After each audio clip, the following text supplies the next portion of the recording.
Baiklah teman-teman, shalom buat kita semua. Shalom. Kami dari kelompok 2 akan mempresentasikan tentang rasio leverage, rasio pertumbuhan, dan juga analisa dengan sistem DuPont. Yang pertama kami akan menjelaskan tentang rasio leverage. Rasio leverage ini untuk mengetahui posisi utang perusahaan atau entitas ekonomi terhadap modal maupun aset. Rumus rasio leverage yaitu utang dibagi dengan modal.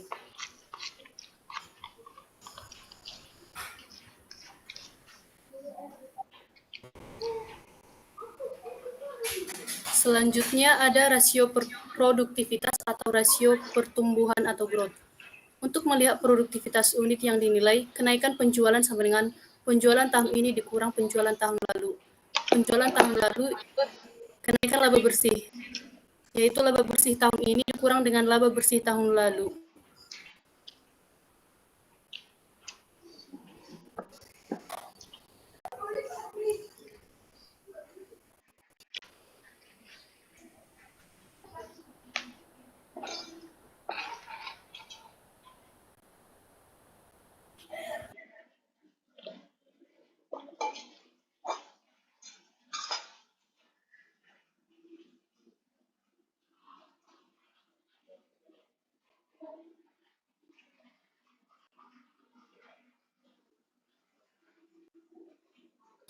Selanjutnya materi kami akan dibacakan oleh teman kami Harjono.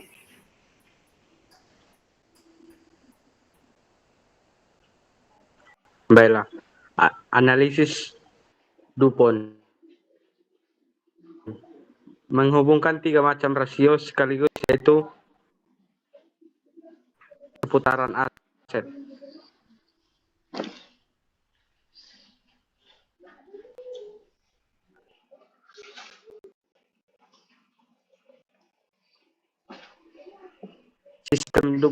Sistem DuPont dirancang untuk menunjukkan bagaimana margin laba atau penjualan, rasio perputaran aktiva, serta penggunaan utang berinteraksi dalam menentukan tingkat pengembalian atau ROE. Manajemen perusahaan bisa memakai sistem DuPont untuk menganalisis cara-cara untuk memperbaiki kinerja perusahaan.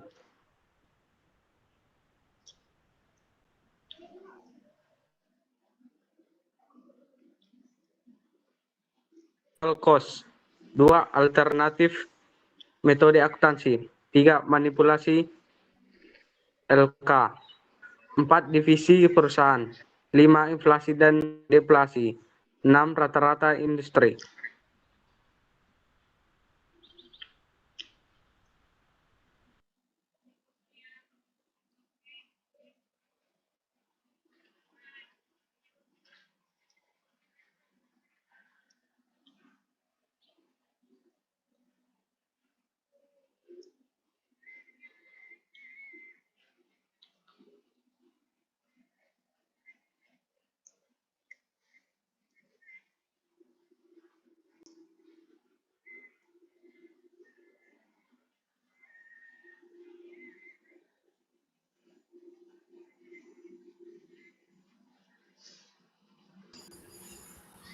Baiklah teman-teman, selanjutnya kami akan memberikan contoh perhitungan dari rasio leverage yang dibacakan oleh teman kami, Kak Jumiwati Sagala.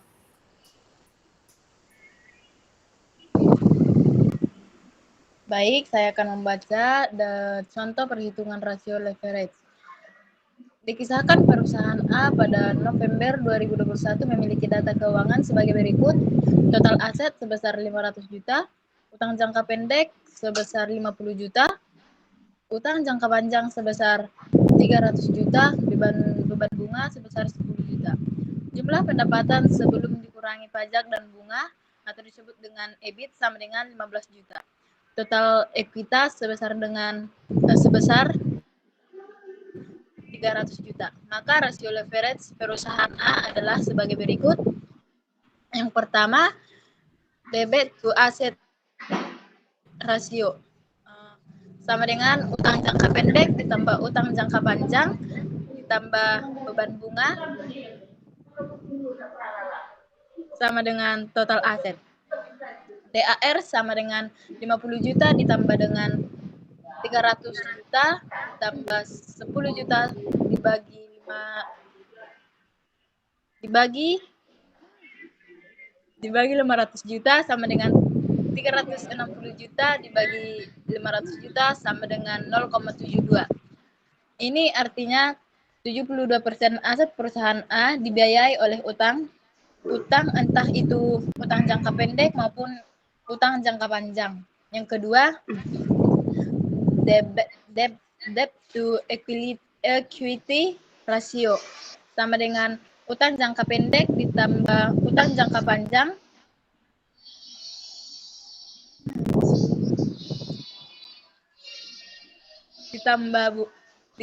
ditambah beban bunga dibagi saham preferen ditambah saham biasa ditambah modal pemilik. DAR sama dengan 50 juta ditambah 300 juta ditambah 10 juta dibagi 300 juta sama dengan 360 juta dibagi 300 juta sama dengan 1,2. Hal ini berarti untuk setiap Rp1 ekuitas yang dimiliki oleh para pemegang saham termasuk pemilik perusahaan ada 1,2 rupiah utang yang dimiliki oleh perusahaan tersebut. Yang ketiga, interest coverage ratio. Ini beban bunga ICR sama dengan 15 juta bagi sama dengan 5. Ini menunjukkan bahwa perusahaan masih bisa dipakai untuk membayar bunga utang perusahaan tersebut. Baik, akan dilanjut dengan teman kami Widya.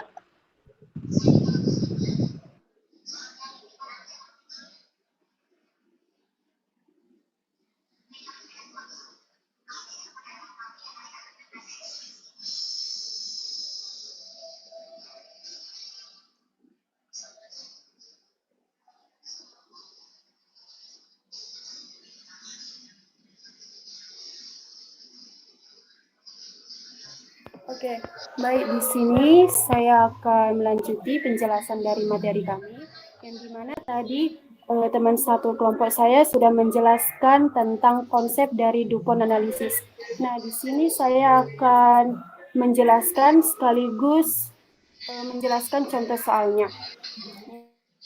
Berikutnya ada komponen-komponen analisis DuPont. Yang pertama itu ada margin keuntungan bersih. Margin keuntungan bersih itu adalah bahwa bisnis dapat meningkatkan margin keuntungannya dengan mengurangi biayanya, menaikkan harganya, atau kombinasi keduanya. Nah, rumusnya itu ada margin laba bersih sama dengan laba bersih dibagi pendapatan. Sebagai contoh soalnya itu, bolehlah kita angkat contoh perusahaan dari perusahaan Sari memiliki laba bersih tahunan senilai 1 juta dan omset tahunannya itu senilai 10 juta. Oleh karena itu, margin laba bersih dihitung sebagai pertama kita masukkan dulu terlebih dahulu rumusnya yang saya bacakan, yaitu margin laba bersih sama dengan laba bersih dibagi total pendapatan. Nah, sama dengan tadi kan laba bersihnya tahunannya itu yang pertama itu ada 1 juta, maka kita masukkanlah yang pertama 1 juta dan omset tahunan yang keduanya itu ada 10 juta. Nah, biar apa kita buang nolnya 33, tinggallah 1000 dibagi 10 juta, maka hasilnya 10%. Yang kedua ada total pertukaran aset. Total pertukaran aset itu adalah rasio yang menunjukkan seberapa efisiensinya bisnis dalam menggunakan asetnya untuk melakukan penjualan dan menghasilkan pendapatan. Nah, rumusnya itu ada total perputaran aset sama dengan pendapatan dibagi rata-rata aset. Contoh soalnya itu, perusahaan Danu memiliki pendapatan senilai 100 juta dan aset rata-ratanya itu senilai 20 juta. Maka perputaran asetnya itu adalah sama seperti penjelasan yang pertama, kita masukkan rumusnya terlebih dahulu, yang dimana rumusnya itu perputaran aset sama dengan pendapatan dibagi aset rata-rata. Maka hasilnya itu 10 juta dibagi 20 juta sama dengan 5. Nah, yang ketiga ada komponen pengganda ekuitas.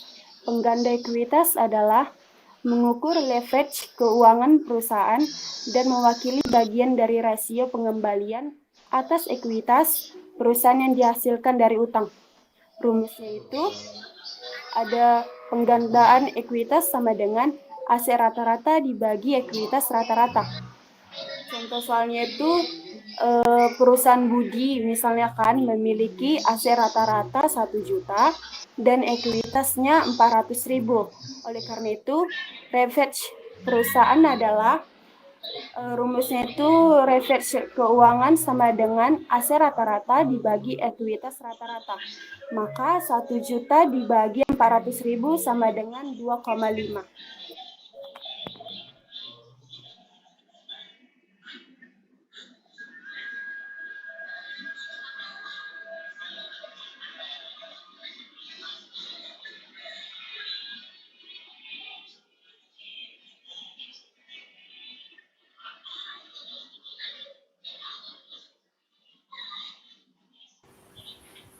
Baiklah teman-teman, demikian hasil dari materi yang kami paparkan. Jika ada pertanyaan dari kelompok lain, kami menerimanya.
Saya Mawar.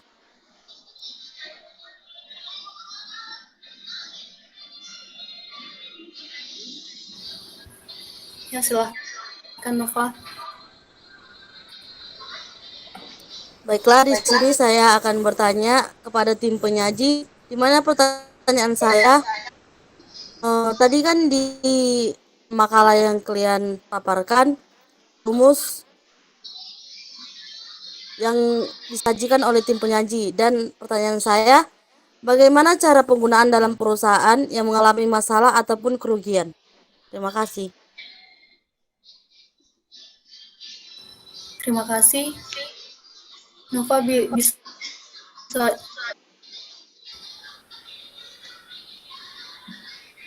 soalnya bisa tulis nggak di kolom komentar.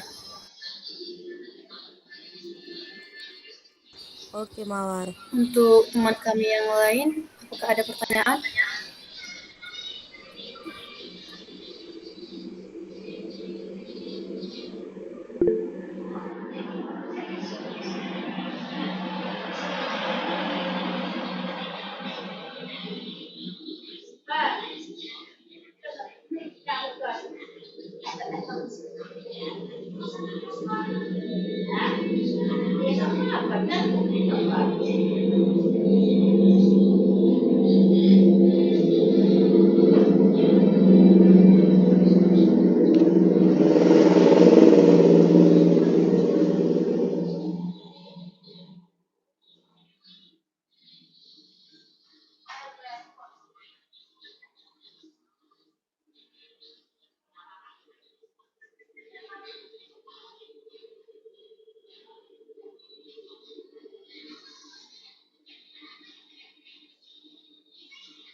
Untuk teman-teman yang lain, apakah ada pertanyaan?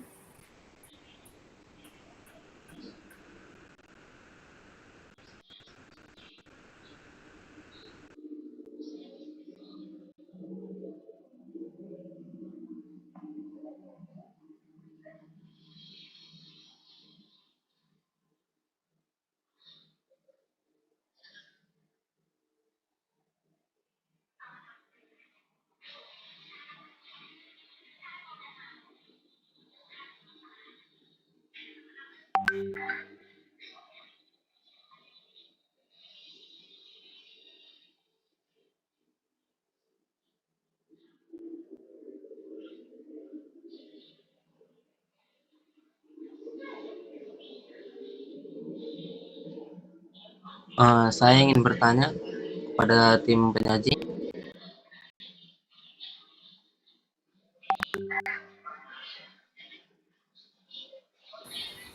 Baik, silakan untuk Jeremy.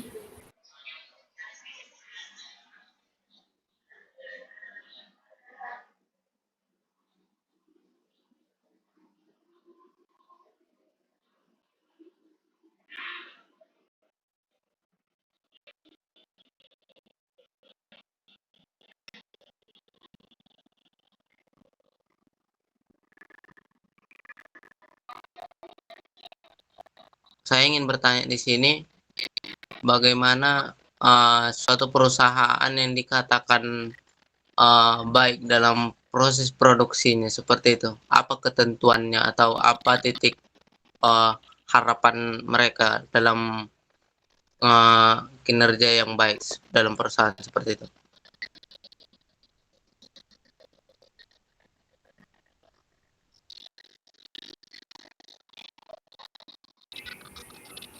Terima kasih. Soal pertanyaannya bisa ditulis di kolom komentar biar lebih jelas itu Jeremy. Boleh? Nanti saya ketik.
Baik, saya akan menjawab pertanyaan dari Novawati Sherlagan, di mana pertanyaannya tadi, bagaimana cara menggunakan rumus dalam perusahaan yang mengalami masalah ataupun kerugian. Benar begitu pertanyaannya, Nova? Iya, Mawar.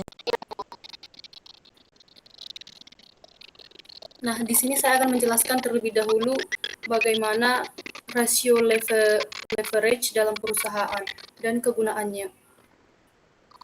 Tadi kan menjelaskan ada 3 macam rasio leverage, yaitu 1 debt to EBITDA ratio.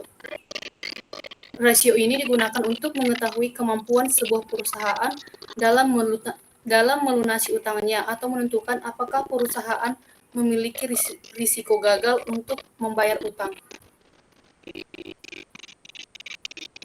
Dalam rasio ini hasilnya lebih dari 3 angka, maka bisa dipastikan risiko dalam membayar utang cukup tinggi sehingga perusahaan pasti memiliki kewajiban membayar utang yang cukup besar. Maka dalam hal ini perusahaan akan mengalami kerugian. Dan yang kedua adalah ada debt to equity ratio, di mana rasio ini artinya rasio utang terhadap ekuitas. Artinya rasio keuangan yang proporsinya relatif antara utang dan ekuitas dalam perusahaan untuk membayar aset yang digunakan. Dan yang ketiga tadi, debt to assets ratio. Artinya rasio ini digunakan untuk melihat performa perusahaan dalam mengelola utang agar bisa membayar aset yang dimiliki oleh perusahaan tersebut. Di mana rumus debt to asset ratio ini yaitu total dibagi dengan total aset. Dan yang keempat yaitu debt to capital ratio. Rasio ini merupakan digunakan apabila sebuah perusahaan memiliki nilai debt to capital ratio yang tinggi, maka risiko gagal membayar utang juga akan tinggi dan tentunya akan berdampak pada keuangan operasional perusahaan, maka perusahaan akan mengalami kerugian. Demikianlah jawaban dari kelompok kami. Apakah Saudari Nova dapat menerimanya?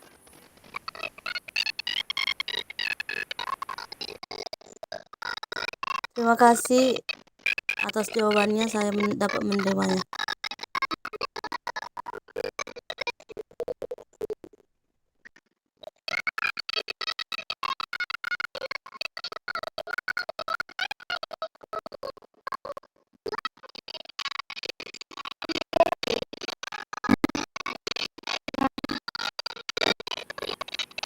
Dan yang lain bisa menjawab pertanyaan dari saudara Jeremy.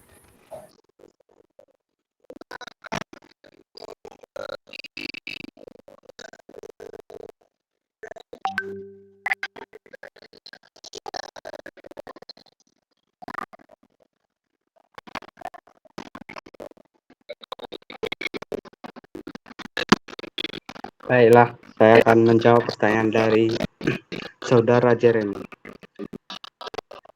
Yang pertanyaannya, kondisi yang bagaimana perusahaan dikatakan baik? Baiklah. Kondisi yang perusahaan yang dikatakan baik seperti rasio leverage yang lancar serta dan rasio analisa DuPont system yang tinggi. Bagaimana Saudara Jeremy, apa bisa menerimanya? Jawaban yang cukup bagus, tapi saya ingin menganggap apa titik tempuh dalam perusahaan itu untuk capaian bahwa yang menyatakan perusahaan itu dalam keadaan baik atau dalam keadaan yang tidak baik seperti itu. Apa dia uh, titik tumpuannya mereka?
Boleh diulangi untuk sanggahannya, Jeremy?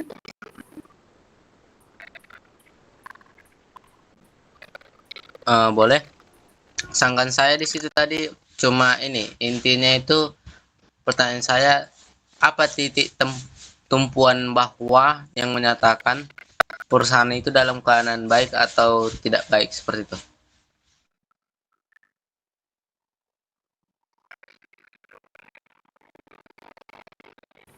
Baiklah, saya akan menjawab sanggahan dari Saudari Jeremy.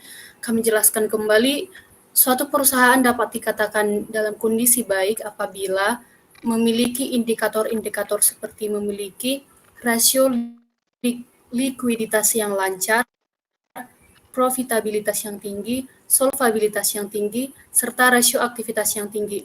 Nah, indikator ini akan diketahui menggunakan rasio keuangan yang dapat dihitung berdasarkan data yang diperoleh dari laporan keuangan. Laporan keuangan ini harus bersifat akurat supaya laporan keuangan ini dapat diperiksa oleh investor dalam perusahaan untuk mengambil keputusan dalam berinvestasi. Selain itu juga penilaian kinerja perusahaan yang dilakukan secara baik dan benar akan berpengaruh terhadap baiknya perusahaan. Apakah jawaban kami dapat diterima? Baik, jawabannya saya terima. Terima kasih atas jawabannya.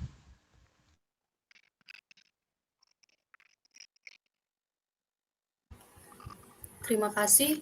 Apakah masih ada pertanyaan yang lain dari kelompok yang lain?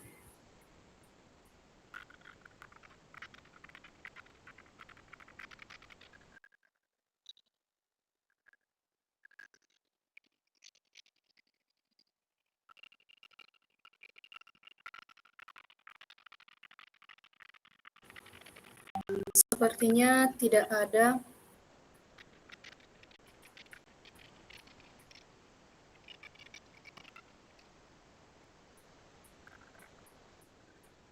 Baiklah teman-teman, demikianlah hasil diskusi kita pada hari ini. Biarlah diskusi pada hari ini boleh bermanfaat dan teman-teman semua bisa memahami apa yang kami paparkan. Terima kasih buat teman-teman semuanya. Shalom. Shalom. Shalom.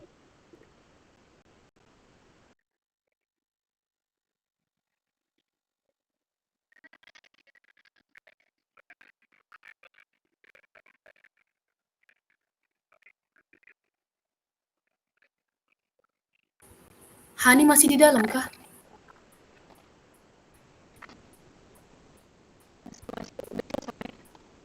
Hani.